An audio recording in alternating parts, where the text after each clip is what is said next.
made it to the Bergisel in Innsbruck, and it is a let me show you. It's a ski jump, like Olympic one. From here you can have the viewpoint of the jumper, and it's pretty impressive. Wait, I'll show you. Look at that. God,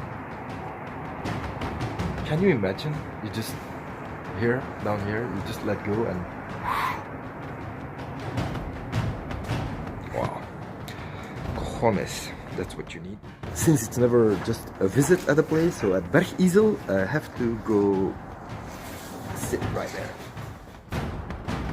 Mom, so I found a new hobby. People, don't try this at home.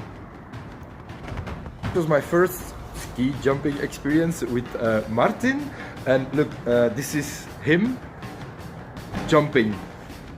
I'm here at the top of the Bergisel jump tower, and it's known for its panoramic views, but yeah, unfortunately today that's about this.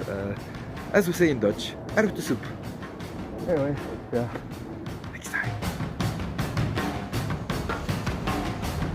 Okay, so that's it, done. 4 challenges completed, and leaving Innsbruck now to the airport, back to Belgium.